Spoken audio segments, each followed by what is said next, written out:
ഇത് ഗൈസ് നമ്മുടെ വ്ളോഗ് 2 ആണ് പറശ്ശിനിക്കടവിൽ കേട്ടോ. അപ്പം നമ്മളിത് അങ്ങനെ പോവാണ്. ഉച്ചയായപ്പോഴൊക്കെ ഫുഡ് കഴിക്കാൻ വേണ്ടിയിട്ട് കയറിയിട്ടുണ്ടായിരുന്നു. ഈ ഒരു സദ്യ എന്ന് കഴിച്ചിട്ടുണ്ടായിരുന്നത്. ബൽക്കി പോകുമ്പോൾ നോണൊന്നും കൂട്ടാൻ പാടില്ലല്ലോ, അപ്പോൾ അതുകൊണ്ട് തന്നെ സദ്യ എന്ന് കഴിച്ചിട്ടുണ്ടായിരുന്നത് കേട്ടോ. മോരും അങ്ങനെ എല്ലാ സാധനവും ഉണ്ടായിരുന്നു. നല്ല ടേസ്റ്റ് ഉണ്ടായിരുന്നു കേട്ടോ. പക്ഷേ ഈ നീറ്റ്നെസ് ഇത്തിരി കുറവായിരുന്നു, നല്ല കുറവുണ്ടായിരുന്നു കേട്ടോ. അപ്പോൾ അങ്ങനെയൊക്കെ ആയിരുന്നു. അത് കഴിഞ്ഞിട്ട് ഞങ്ങളത് കാറി കയറി പിന്നെയും സഞ്ചാരം തുടങ്ങി ഗൈസ്. നല്ല ക്ഷീണമായിട്ടോ ഫുഡ് കഴിച്ച് കഴിഞ്ഞപ്പോഴേക്കും.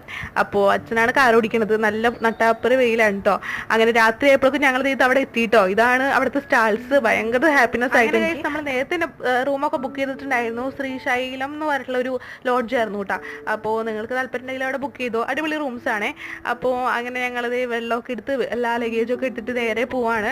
ഞങ്ങൾ സെക്കൻഡ് ഫ്ലോറിലായിരുന്നു കേട്ടോ. അപ്പം ഈ ഒരു റൂം നമ്പറിലായിരുന്നു ഞാൻ ഉണ്ടായിരുന്നത്. അപ്പോൾ 3 ബെഡ് ഉണ്ടായിരുന്നു ടോട്ടൽ. അപ്പോൾ ഇത് അങ്ങനെ ലഗേജൊക്കെ അവിടെ വെച്ചിട്ട് നമ്മളിത് ഈ ഒരു വ്ളോഗ് കൂടി വൈൻഡപ്പ് ചെയ്യാണ്. അടുത്ത വ്ളോഗായിട്ട് വരാം കേട്ടോ. അപ്പോൾ ഇന്നത്തെ വീഡിയോ 3 സബ്സ്ക്രൈബ് ചെയ്യുക, ലൈക്ക് ചെയ്യുക, ഷെയർ ചെയ്യുക, കമൻറ്റ് ചെയ്യുക.